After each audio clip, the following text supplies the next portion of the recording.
प्रिय पत्रकार साथियों, बिहार प्रदेश कांग्रेस कमेटी की इस पत्रकार वार्ता में आपका हार्दिक स्वागत है। आज हमारे बीच देश की दो महान शख्सियत, भारतीय राष्ट्रीय कांग्रेस के पदाधिकारी के रूप में इस देश के नौजवानों की, इस देश की कांग्रेस की मुखर आवाज और मूर्धन्य नेत्री रागिनी नायक, जो भारतीय राष्ट्रीय कांग्रेस की प्रवक्ता हैं, हम लोगों के बीच है। और इस देश की सरहदों पर अपने प्राणों को आहूत करने के लिए हमेशा आतुर रहने वाले हमारे कर्नल चौधरी साहब, जो भारतीय राष्ट्रीय कांग्रेस के पूर्व सैनिक विभाग के प्रमुख हैं, हमारे बीच हैं। आप दोनों इस पत्रकार वार्ता को संबोधित करेंगे। मैं पहले आग्रह करता हूं रागिनी नायक जी से कि वे अपनी पत्रकार वार्ता को संबोधित करें।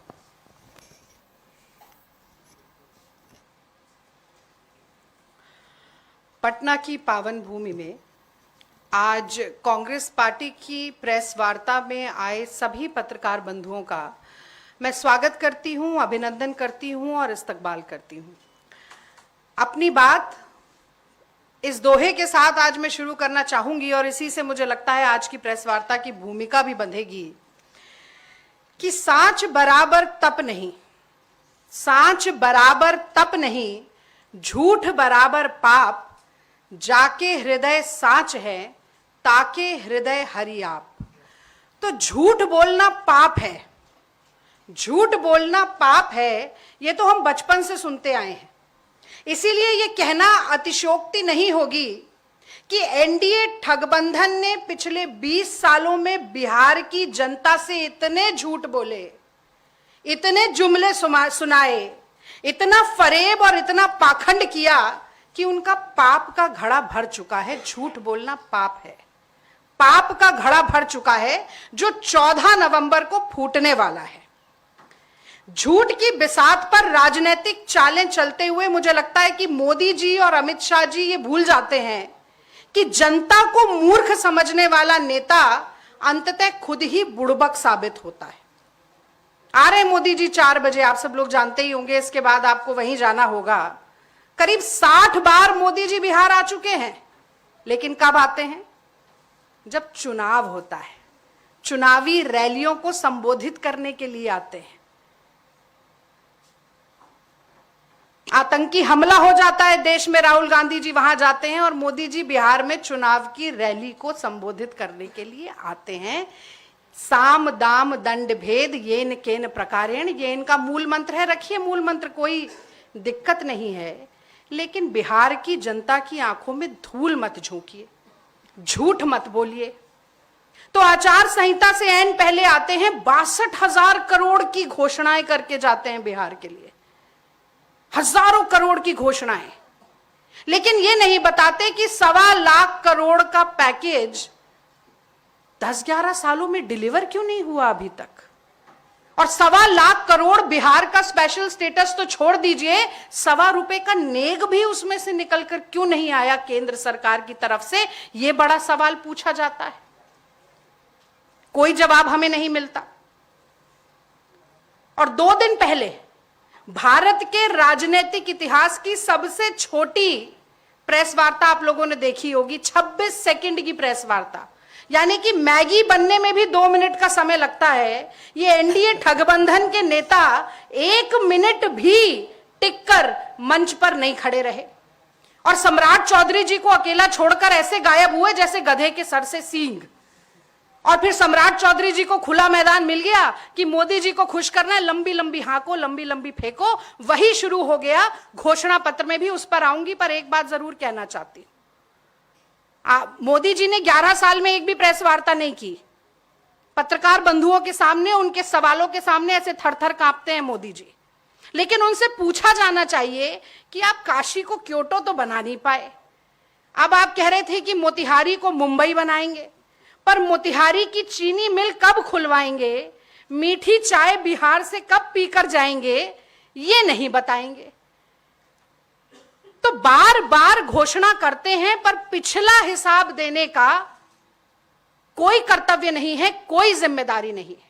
अब इनके जुमला पत्र पर भी मैं आ जाती हूँ। घोषणा पत्र नहीं था ये घोषणा पत्र देने का समय थोड़ी ना था, ये तो रिपोर्ट कार्ड दिखाने का समय था, उपलब्धियां गिनाने का समय था, अचीवमेंट दिखाने का समय था। पर जानते थे कि अगर रिपोर्ट कार्ड लेके आएंगे तो मिलेगा नील बटा सन्नाटा, 0 0 बड़ा सा 0। तो मैं घोषणा पत्र नहीं कहती, मैं तो जुमला पत्र कहती हूं, क्योंकि जुमले ही जुमले हैं। तो पहली बड़ी बात जो जुमला पत्र में बोली इन्होंने, 1 करोड़ नौकरी। पिछले 11 साल में 2 करोड़ नौकरी किसी साल में दे दी हो तो बताइएगा। पूरे देश में 2 करोड़ नौकरी नहीं दे पाए, बिहार में 1 करोड़ नौकरी दे देंगे। क्या बात कर दी मोदी जी ने। और जैसे ही नौकरी और करोड़ों की बात आती है तो मुझे नाली की गैस पर पकौड़ा तलने वाली बात भी याद आ जाती है। और एक मुझे डायलॉग भी बहुत याद आता है, आपको भी शायद याद होगा, ये 2.5 किलो के हाथ वाला सनी देओल, याद है आपको? 2.5 किलो का हाथ जब पड़ता है तो उठता नहीं, उड़ जाता है। पर मैं दूसरे डायलॉग की बात कर रही हूं, तारीख पे तारीख, तारीख पे तारीख, तारीख पे तारीख। और वैसे ही उसी तर्ज में एनडीए ठगबंधन की घोषणा पे घोषणा, घोषणा पे घोषणा, घोषणा पे घोषणा। तो वो ठगबंधन जो नौजवानों को रोजगार मांगने पर लाठियों से भांजता है, वो क्या नौकरियां देगा? वो ठगबंधन जिसके संरक्षण में 10 बड़े पेपर लीक होते हैं, परीक्षाएं रद्द हो जाती हैं, डिग्रियां बिकती हैं, वो क्या नौकरियां देगा? वो ठगबंधन जिसके शासन में 3 करोड़ 45 लाख रजिस्टर्ड मजदूर हो जाते हैं बिहार में, 3 करोड़ 18 लाख नौजवान पलायन करने को मजबूर हो जाते हैं, वो क्या नौकरियां देगा? ऐसा ठगबंधन जिसकी नाक के नीचे स्कूलों की एनरोलमेंट रेट लगातार गिरती जाती है, देश में सबसे कम हो जाती है, उच्च शिक्षा का ग्रॉस एनरोलमेंट रेशियो 17% पर आ जाता है, यानी कि 18 से 23 साल के करीब 1 करोड़ नौजवान बिहार में उच्च शिक्षा से वंचित हैं। ये क्या पढ़ाएंगे और ये क्या रोजगार देंगे, ये क्या नौकरी देंगे? मुझे लगता है आज ये सबसे बड़ा पर्दाफाश है इनके झूठ का। कहते हैं कि हम आधुनिक शिक्षा देंगे। 17,000 सरकारी स्कूल ऐसे हैं जहां बिजली नहीं है, 86% स्कूल ऐसे हैं जहां कंप्यूटर नहीं है। और ये आधुनिक शिक्षा की बात करते हैं। आधुनिक शिक्षा का आ भी नहीं दे पाए बिहार में, 20 साल हो गए। पूत के पांव पालने में ही दिख जाते हैं, अब तो 20 साल गुजर गए, ये आगे भी कभी नहीं दे पाएंगे। दूसरा बड़ा जुमला, 50 लाख करोड़ का निवेश होगा। पिछले 6 महीने में 11 बड़े कारोबारियों, व्यापारियों की हत्या हो गई सरेआम, दिन दहाड़े। कौन करेगा इस जंगल राज में आकर निवेश? जंगल राज भी कहूंगी और रावण राज भी कहूंगी। कौन करेगा ऐसी जगह पर आकर निवेश? और अगर निवेश करवाना था तो कह देते ना अडानी जी को। 1 रुपए प्रति एकड़ में जमीन दे रहे हैं, LIC का 32,000 करोड़ रुपया दे रहे हैं, और फिर कह रहे हैं निवेश 50 लाख करोड़ का करवाएंगे। अगर करवा सकते तो जहां चाह वहां राह होती है, अभी तक क्यों नहीं करवाया? और किसी पत्रकार बंधु को मौका मिल गया, उसने पूछा अमित शाह जी से कि औद्योगिक विकास क्यों नहीं हुआ बिहार में? तो कहते हैं जी यहां पर जमीन ही नहीं है, कहां इंडस्ट्री लगाएंगे, कैसे औद्योगिक विकास करेंगे? तो चुनाव के बाद जमीन स्वयंभू हो जाएगी, जैसे महामानव स्वयंभू हुए थे। स्वयंभू महामानव की तरह मुझे लगता है जमीन भी स्वयंभू हो जाएगी और निवेश हो जाएगा अचानक से होकर। 70,000 करोड़ का घोटाला हो जाता है, कैग की रिपोर्ट कहती है। वही कैग की रिपोर्ट कहती है कि पिछले 5 साल में 3,59,000 करोड़ रुपया बिहार में लैप्स हो गया। महंगाई इतनी है, आसमान छू रही है। हमारे समय पे कहते थे महंगाई डायन खाए जात है, अब उसी महंगाई को डार्लिंग बना लिया है। पहले डायन होती थी, अब डार्लिंग है, अब गले लगा रहे हैं। इतनी महंगाई है, इतनी बेरोजगारी है, किसान आत्महत्या करने को लाचार है, और ये इतने घोटाले हो रहे हैं, इतना पैसा लैप्स हो जाता है। तो ऐसे भ्रष्टाचार वाले, ऐसे गैर जिम्मेदार ठगबंधन ना तो कभी बिहार में ये निवेश करवा पाए थे, ना ही निवेश करवा पाएंगे। अब मैं तीसरी बात पर आती हूं, खुद महिला। तो जुमला पत्र में महिला सशक्तिकरण की भी बात की गई।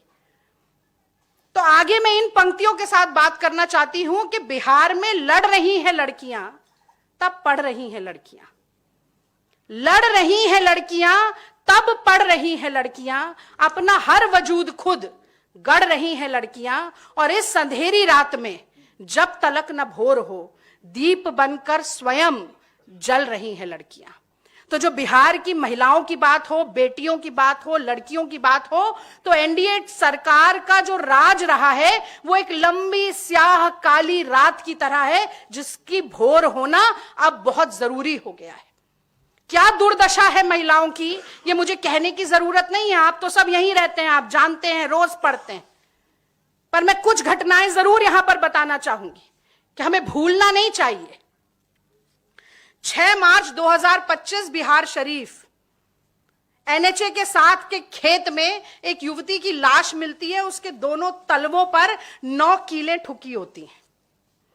1 जून 2025 मुजफ्फरनगर, सब पूरे देश ने देखा था, 11 साल की दलित बच्ची का बलात्कार होता है, 20 बार चाकू घोंपा जाता है, आती है वो इलाज के लिए पटना और पड़ी रहती है, एम्बुलेंस में मर जाती है। 19 जुलाई 2025 गया जी में परीक्षण देने गई एक पुलिस सैन्य अभ्यर्थी बेहोश हो जाती है, एम्बुलेंस में उसे ले जाया जाता है कि इलाज के लिए ले जाएंगे, उसी एम्बुलेंस में उसका सामूहिक बलात्कार होता है। 1 अक्टूबर बेगूसराय, एक 13 साल की छोटी सी बच्ची रामलीला देखकर वापस लौटती है, उसका बलात्कार होता है, हत्या होती है और उसे पोखर में फेंक दिया जाता है। यह महिला सशक्तिकरण हो रहा है बिहार में। शर्म आनी चाहिए सम्राट चौधरी को इस तरीके की बात भी मुंह से निकालते हुए। पहले माफी मांगनी चाहिए बिहार की महिलाओं से, जिनकी अस्मिता को 10,000 रुपए में खरीदने के लिए चले हैं ये लोग।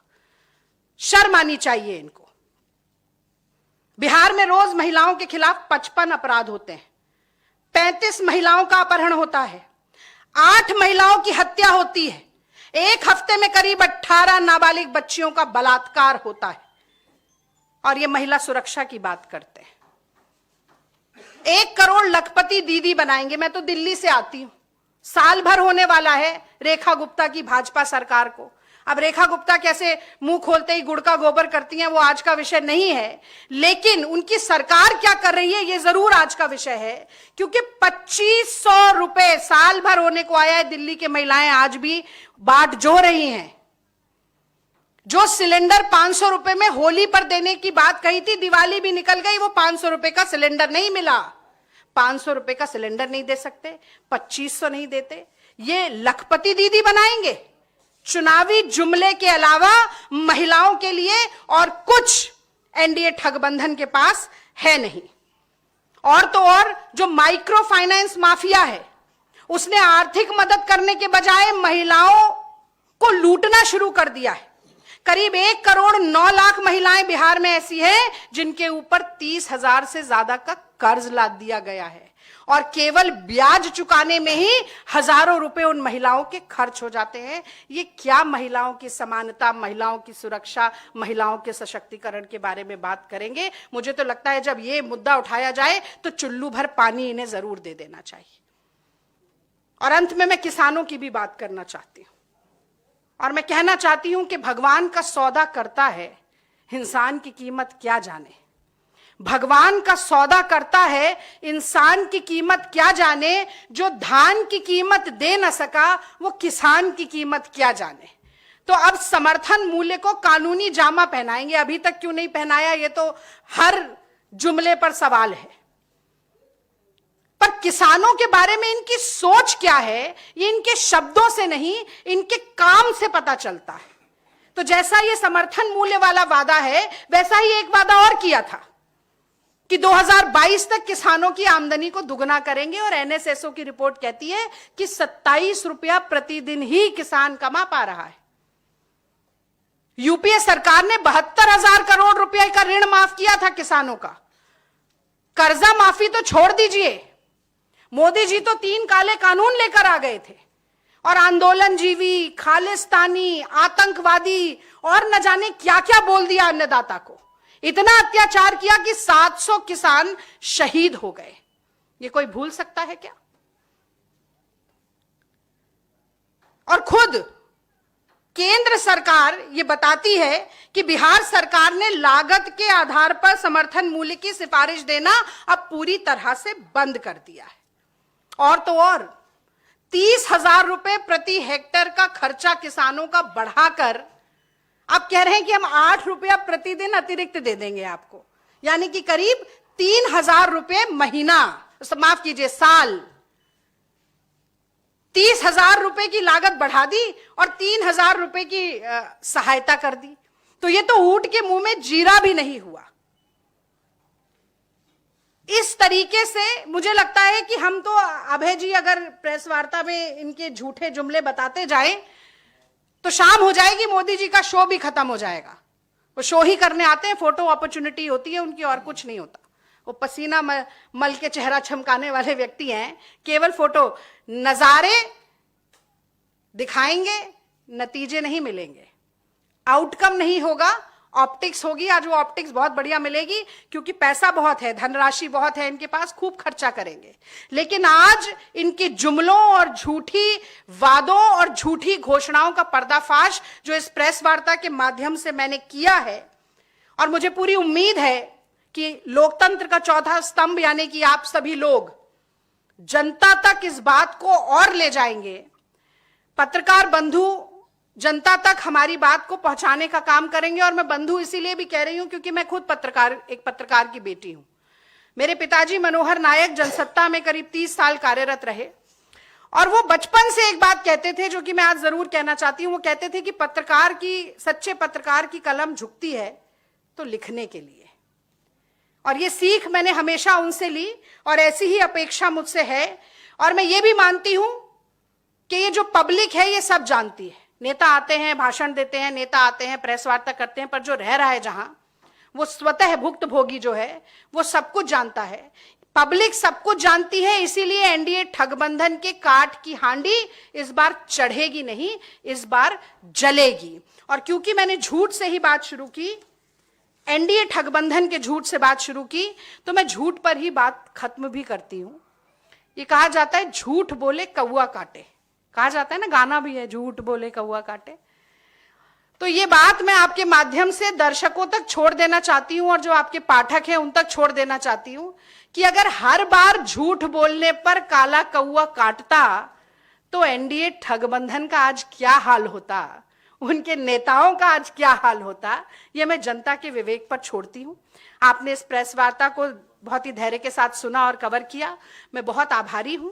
और जो भी आपके प्रश्न होंगे उनका मैं जवाब देने की कोशिश करूंगा। मैं अनुरोध करता हूं कर्नल रोहित चौधरी साहब से कि वे अब आगे अपनी पत्रकार वार्ता को संबोधित करें। उसके बाद हम कुछ प्रश्न लेंगे।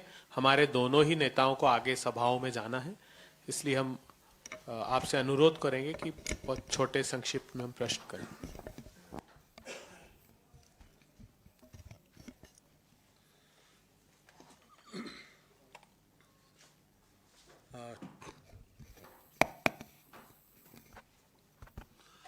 थैंक यू रागिनी जी। जय हिंद प्रिय साथियों, पत्रकार बंधुओं। रागिनी जी, अभय दुबे जी, धीरज जी, विनोद जी और चंदन कुमार जी, ये हमारे डायल 112 सर्विस जो हमारी बिहार की सर्विस तकरीबन 10,000 से अधिक एक्स सर्विसमैन पुलिस में एम्प्लॉयड हैं, उस ऑर्गेनाइजेशन के ये प्रेसिडेंट हैं। और धीरज जी जो है ये वाइस प्रेसिडेंट हैं। और विनोद जी बिहार की एक्स सर्विसमैन विभाग के वाइस चेयरमैन हैं। तो साथियों, रागिनी जी ने जो बात कही, झूठ का जो तंत्र इन्होंने आपके सामने रखा, इस एनडीए सरकार का, मोदी जी का और उनके मंत्रिमंडल का, उनके साथियों का, उसी को आगे बढ़ाते हुए मैं कहना चाहूंगा कि जो देश के सैनिकों का जो अपनी कुर्बानी देने के लिए -60 डिग्री से 60 डिग्री तक के टेम्परेचर के अंदर मरने के लिए, तपने के लिए, लड़ने के लिए, देश की सुरक्षा के लिए खड़े रहते हैं, उनसे जब झूठ बोल सकते हैं तो बाकी लोग 140 करोड़ लोगों से झूठ बोलना बड़ी आसान बात है। ये उनके खून में रमी और बसी हुई चीज है। तो ये झूठ बोलने का तंत्र हमें खत्म करना है। तो साथियों, एक दोहे के साथ मैं शुरू करना चाहूंगा।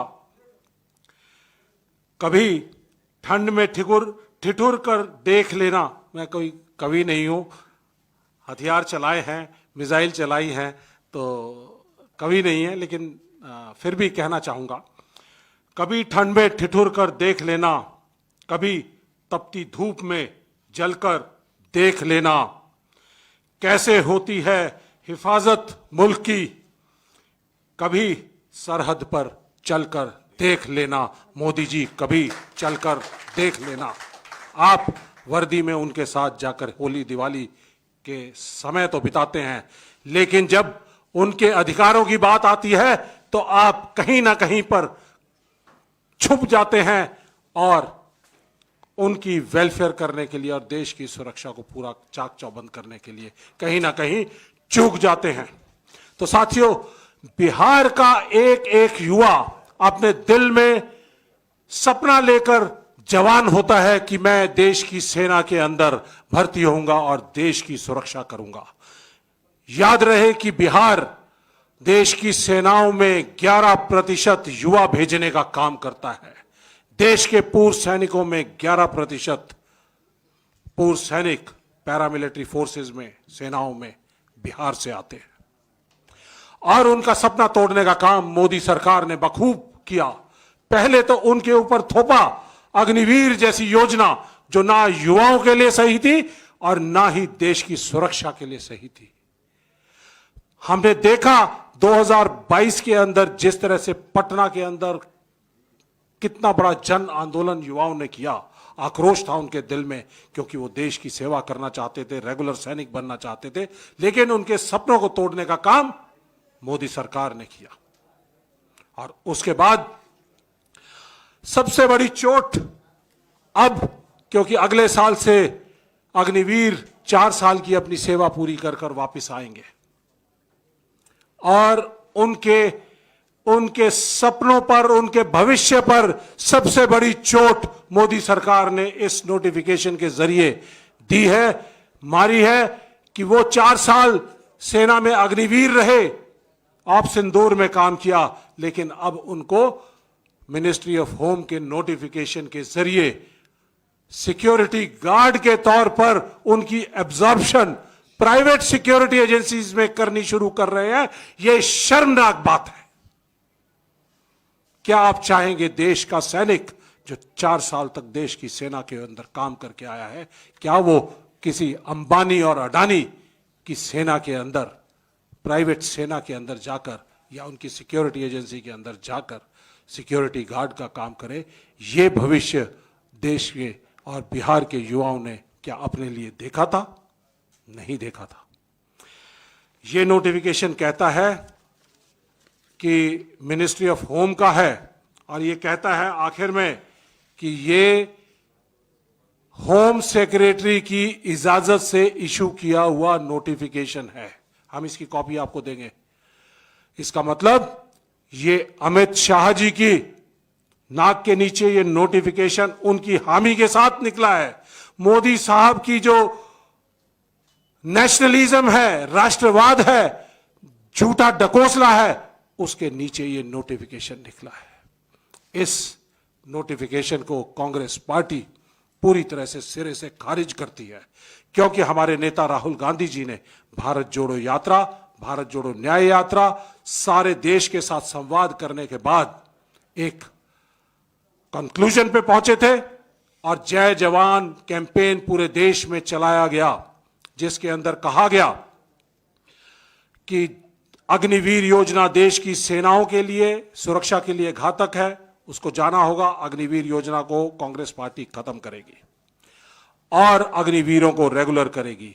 और इसके साथ जो 1.5 लाख बच्चे अग्निवीर योजना लाने के समय में जो लोग आर्मी और एयरफोर्स के अंदर नियुक्तियां पा चुके थे, उन लोगों की ज्वाइनिंग रोक दी गई थी, उनको ज्वाइनिंग देने का काम करेगी।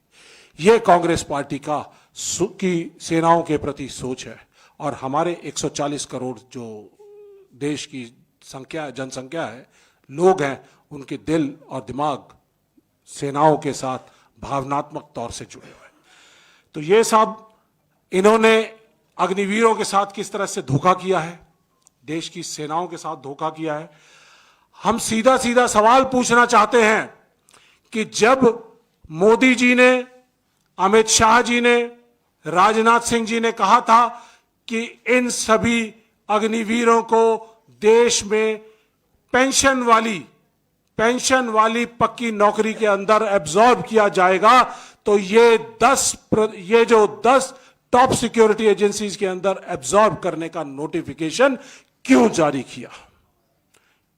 इसके जरिए उन्होंने कई जगहों पे कहा है कि इस 4 साल सेना से सरकार के खर्चे के ऊपर इनकी ट्रेनिंग होगी, उसके बाद इनको एम्प्लॉय किया जाएगा।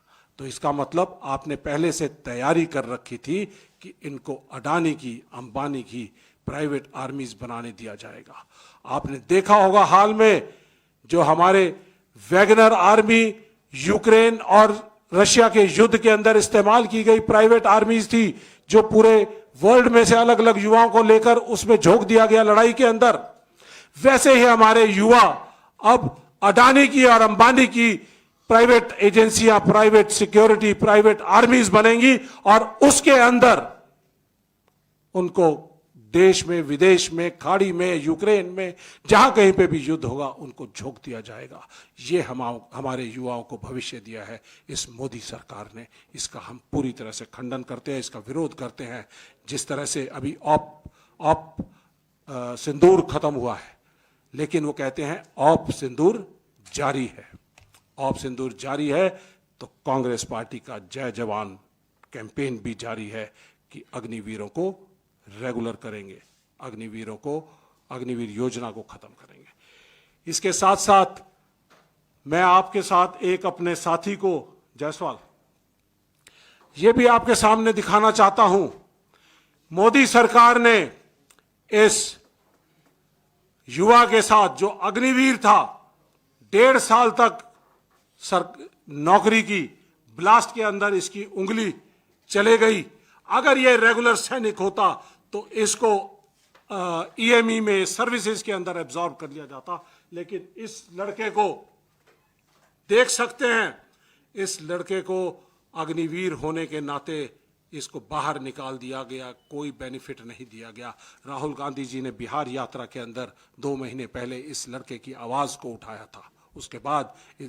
उसके बाद डिफेंस मिनिस्ट्री जागी और उसके बाद कांटेक्ट किया गया, लेकिन अभी भी कोई भी इनको जो बेनिफिट्स हैं वो नहीं मिल पाए। साथियों, ऐसे एक जायसवाल नहीं, अमरनाथ जायसवाल एक नहीं है, ऐसे सैकड़ों बच्चे हैं जिनको बाहर निकाल दिया गया। अगर ये रेगुलर सैनिक होते तो इनको एब्जॉर्ब किया जाता। कांग्रेस पार्टी इनको न्याय दिलवाने का काम करेगी।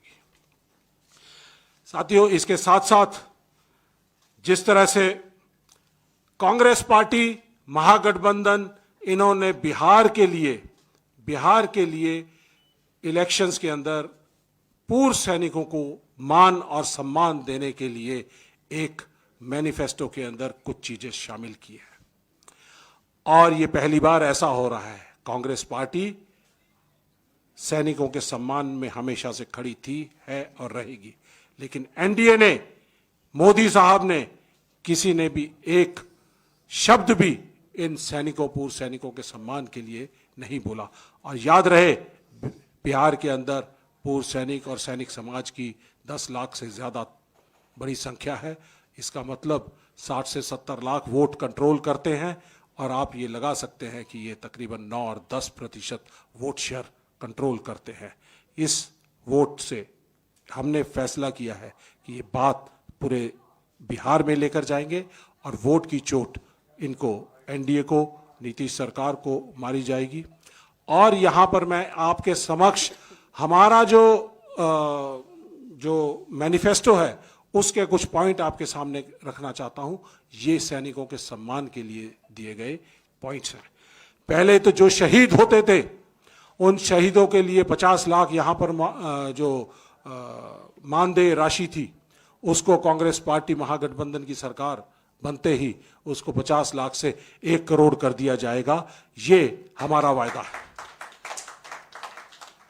और इसके विपरीत ऑप सिंदूर के अंदर जो हमारे 10 सैनिक हताहत हुए थे, जिसको राजनाथ सिंह जी ने पार्लियामेंट में खड़े होकर झूठ बोला पूरे देश के सामने और कहा कि हमारा कोई जवान और कोई सैनिक कोई शहीद नहीं हुआ है, लेकिन बिहार के 2 जवान शहीद हुए थे, जिनमें से एक इम्तियाज अहमद खान थे और एक सुबोध कुमार सिंह थे। इन दोनों को हमने आपके सामने रूबरू किया था तकरीबन 2.5 महीने पहले एक प्रेस कॉन्फ्रेंस के जरिए, और उनमें से एक को हमारी आवाज उठाने के बाद मोहम्मद इम्तियाज अहमद को वीर चक्र से नवाजा गया है, जो सेना द्वारा उसको नवाजा गया है। लेकिन बीजेपी एनडीए सरकार ने शुरू में यह नहीं माना था कि कोई भी हमारा सैनिक हताहत हुआ है, लेकिन हमारे दबाव में, राहुल गांधी जी के दबाव में, कांग्रेस पार्टी के दबाव में उनको मानना पड़ा और उनको मान और सम्मान देना पड़ा। इसके बाद 10,000 से ज्यादा डायल 112 सेवा के अंदर हमारे एक्स सर्विसमैन लगे हुए हैं, जिसके प्रधान चंदन सिंह और वाइस चेयरमैन धीरज ये बैठे हैं हमारे बीच में, और बहुत सारे और भी साथी हैं। ये तकरीबन 6,000 से ज्यादा लोग हैं, 10,000 से ज्यादा लोग हैं। ये इमरजेंसी रिस्पांस सिस्टम है। इसमें इनको कॉन्ट्रैक्ट के जरिए इनको 2022 के अंदर लगाया गया था और कहा गया था कि आपको इंक्रीमेंट दी जाएंगी, लेकिन इन्होंने कोई भी नीति सरकार ने कुछ भी इनको फायदा नहीं दिया। हमने इस लड़ाई में इनका साथ दिया। 32 दिन का इंडेफिनेट स्ट्राइक की गई और उस दबाव के अंदर 5,000 रुपया इनका मानदेय जरूर बढ़ाया, लेकिन डिमांड ये थी कि इनको पक्का किया जाए। तो कांग्रेस पार्टी और महागठबंधन की सरकार ने ये फैसला किया है कि डायल 112 सेवा के जितने पूर्व सैनिक थे उन सबको रेगुलर किया जाएगा। उनके 16 लोग जो अभी तक इस सेवा को देते हुए हताहत हो चुके हैं इमरजेंसी रिस्पांस सिस्टम में, उनका कॉम्पनसेशन मैकेनिज्म किया जाएगा, और आने वाली कोई भी इस तरह की इवेंचुअलिटी होगी तो एक कॉम्पनसेशन मैकेनिज्म तैयार किया जाएगा।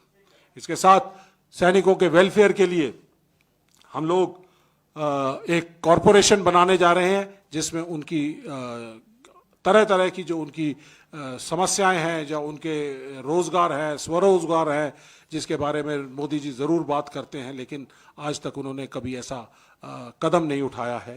तो वो कॉरपोरेशन बनाने का काम करेंगे। सरकार सेंटर के ऊपर दबाव डालेंगे कि अग्निवीर योजना को खत्म किया जाए और ओल्ड पेंशन स्कीम जो है वो वापस बहाल की जाएगी।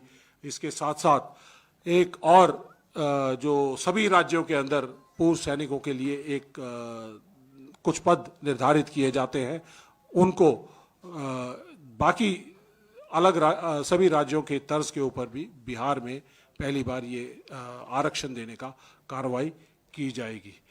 मैं आपको यहाँ पर ये भी बताना चाहता हूँ कि पिछले 10 साल के अंदर सेंटर के अंदर तकरीबन 8,10,000 पूर्व सैनिकों के लिए पद निर्धारित है, जिसमें से इस मोदी सरकार ने, एनडीए सरकार ने सिर्फ 30,000 पूर्व सैनिकों की नियुक्ति की है।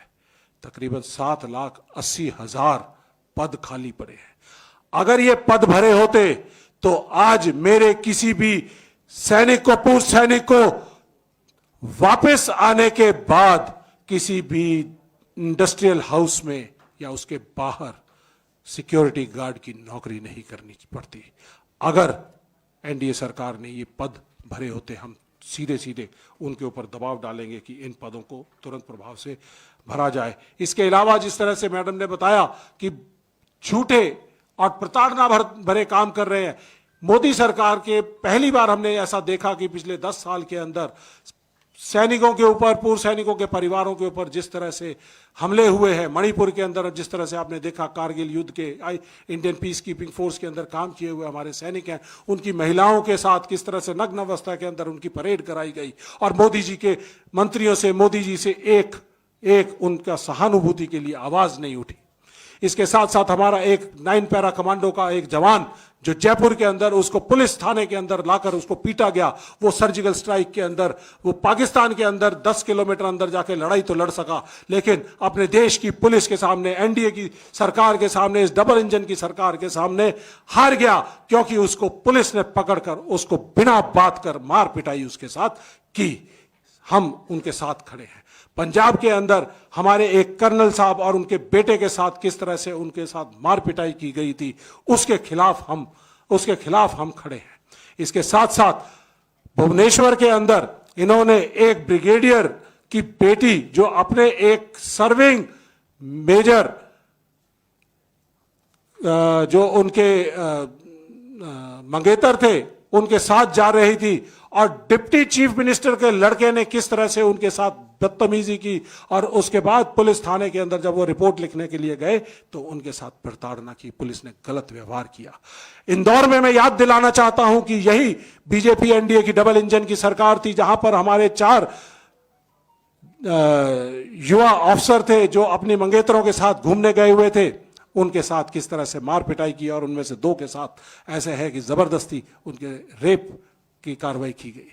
तो ये डबल इंजन सरकारों के देश में सैनिकों और पूर्व सैनिकों के सम्मान के कार्य हैं, जो आपके जरिए मैं बताना चाहता हूं, और आपकी बहुत बड़ी जिम्मेदारी है कि ये पूरे बिहार के अंदर सब जगह लेकर जाए। और मैं अपने साथियों के 10 लाख पूर्व सैनिकों से आह्वान करना चाहता हूं कि जो सेना का सम्मान नहीं करता, हम उसके साथ नहीं है, और हम इस सरकार को उखाड़ कर बाहर फेंकेंगे। ये हमारा वायदा भी है।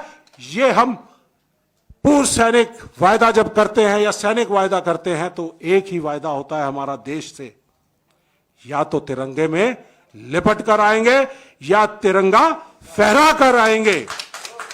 और यह बीड़ा उठाया है पूर्व सैनिक विभाग कांग्रेस पार्टी ने कि अब या तो इस एनडीए की नीतीश की सरकार को उखाड़ कर फेंकेंगे, और उसके अलावा दूसरा कोई और विकल्प नहीं होगा।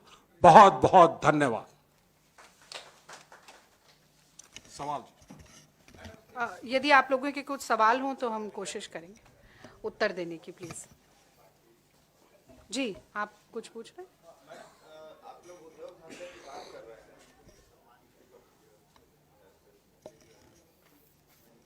जी पूछिए। आप लोग उद्योग धंधों की बात कर रहे हैं, लेकिन बिहार में जो सबसे बड़ी बात होती है कि जब युवा स्टार्टअप करता है तो वो कॉम्प्लायंस में फंसकर वो रह जाता है। कंपनी में इतना ज़्यादा कॉम्प्लायंस होता है और वो इतना क्रिटिकल होता है कि वो कॉम्प्लायंस करते करते उसे समझ ही नहीं आता, क्योंकि वो नया होता है बिजनेस में।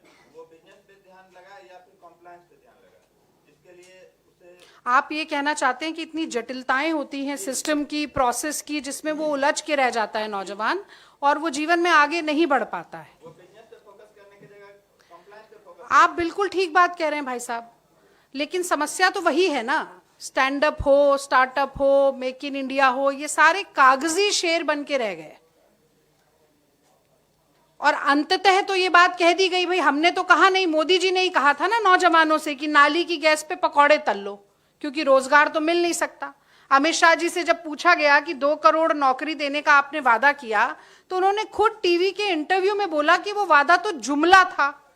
तो अब हम जुमलों पर हम क्या जवाब देंगे भाई? जो 20 साल से सत्ता में रहे हैं, जिन्होंने बिहार के नौजवानों के भविष्य को अंधकार में धकेला है, जो नौकरी मांगने पर लाठियां चलाते हैं, जिनके राज्य में परीक्षाएं, पेपर रद्द हो जाते हैं, डिग्रियां बिक रही हैं सरेआम, डिप्लोमा से लेके ग्रेजुएट से लेके पोस्ट ग्रेजुएट तक के फिक्स्ड दाम हैं कि आप खरीद सकते हैं। तो ऐसे में नौजवानों को क्या भविष्य है? वो पढ़ नहीं सकते, नौकरी नहीं मिलेगी। अगर कोई स्टार्टअप है, स्टार्टअप के लिए पैसा सरकार से नहीं मिलेगा। अगर सरकार से पैसा मिल जाता है तो वो फॉर्म भरना, और जो आप भी कह रहे हैं कि इतनी कॉम्प्लेक्सिटीज हैं, इतनी जटिलताएं हैं कि उसी में फंस जाएगा, आगे नहीं बढ़ पाएगा। और इन सभी मुझे लगता है कि कारणों की वजह से, जैसा कि मैंने अपनी प्रेस वार्ता में भी बताया, कि मजदूर भी बढ़ते जा रहे हैं, सब छोड़ दे रहे हैं लोग, मजदूरी के लिए मजबूर हैं, और पलायन भी बढ़ता जा रहा है। राहुल जी ने तो बहुत तफसील के साथ, वो जब भी आते हैं बोलने के लिए, वो इस पलायन के ऊपर और नौजवानों की जो दुर्दशा है इसके ऊपर जरूर बात करते हैं।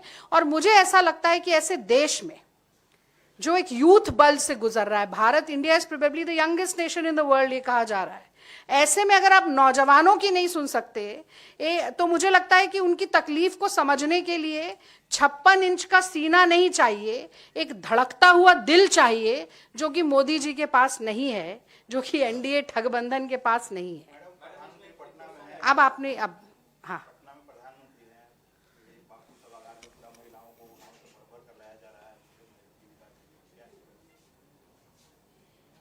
नहीं, आपका प्रश्न क्या है?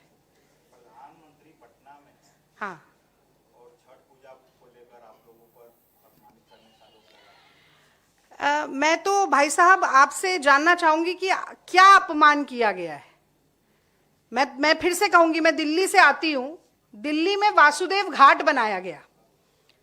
रेखा गुप्ता मुख्यमंत्री हैं, भाजपा की सरकार है, जिसमें यमुना जी के बीच में एक ऐसा थोड़ा सा एक मिट्टी का की ऐसी लंबी सी रेखा दिखती है, वो आपने देखा होगा, बहुत फोटो भी चली। तो एक तरफ तो फिल्टर्ड निर्मल जल भरा गया मोदी जी की डुबकी के लिए, और एक तरफ जो यमुना जी का विषाक्त पानी है, जो दिल्ली भाजपा की सरकार के आने के 1 साल बाद यमुना जी में झाग, और अगर आप काला पानी देख लेंगे तो उतरने का मन नहीं आपका करेगा, ये हालत हो गई है। तो वो बिहार के और पूर्वांचल के लोगों के छठ के लिए वो पानी था, और मोदी जी की डुबकी के लिए अलग पानी था।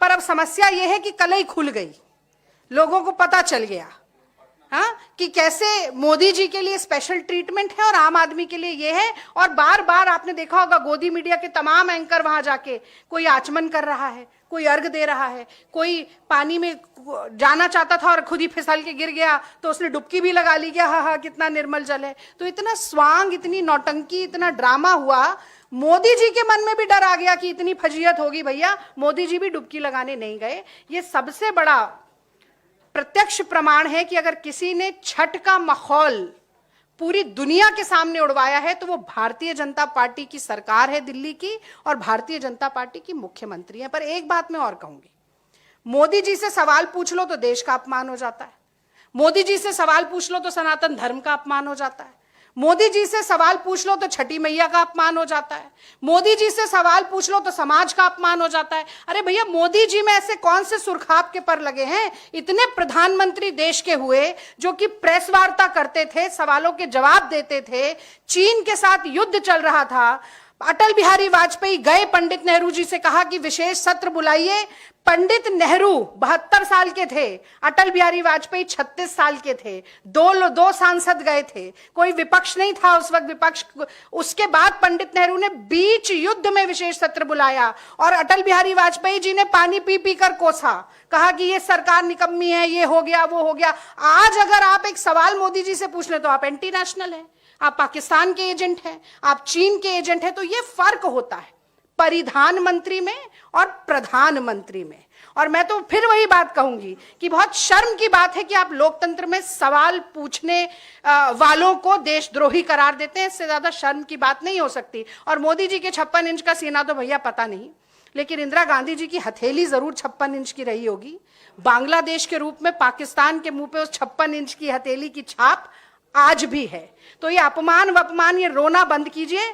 बिहार के चुनाव का मुद्दा बुर्का आइडेंटिफाई करना नहीं है, मोदी जी का अपमान नहीं है, धर्म सांप्रदायिकता नहीं है, रोजगार, महंगाई, महिलाओं की सुरक्षा, बिहार का विकास, ये जमीनी मुद्दे हैं। इन पर ही बात होगी, इन पर ही चुनाव लड़ा जाएगा, और इन्हीं मुद्दों के जरिए एनडीए ठगबंधन को हराया जाएगा। प्रधानमंत्री जी ने रील का बात किया था, डाटा करके मैंने डाटा सस्ता करा दिया, इस पे क्या बोलना चाहेंगे? आप कुछ कहना चाहेंगे? लेकर बहुत प्रधानमंत्री जी बोले। देखिए, ऐसा है, जो राहुल जी बड़े साफ शब्दों में कहते हैं कि इस पीएम साहब ने लोगों को डेटा सस्ता तो करवा दिया, 8 से 10 घंटे उनको बिजी रखते हैं रील्स देखने में, रील्स बनाने में, और उसके बाद ये अपने जितने भी अंबानी, अडानी, हर आदमी को, अपने धनाढ़ दोस्तों को फायदा करने का काम करते हैं। आप जो रील चलाते हो, आप जो इंटरनेट चलाते हो, उसका फायदा किसको जाता है? डायरेक्ट जियो को जाता है। आपको क्या मिलता है? 8 से 10 घंटे का एंटरटेनमेंट, 10 साल एंटरटेनमेंट करोगे, उसके बाद आपका भविष्य क्या रहेगा? जीरो।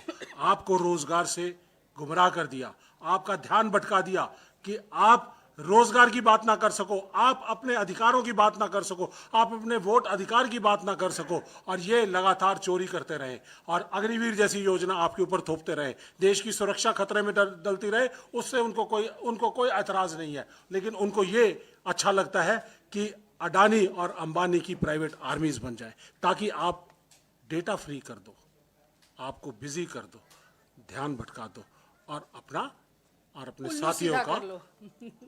फायदा कर लीजिए, उल्लू सीधा कर लीजिए। सही बात कही है। बहुत बहुत धन्यवाद, बहुत बहुत धन्यवाद सभी का।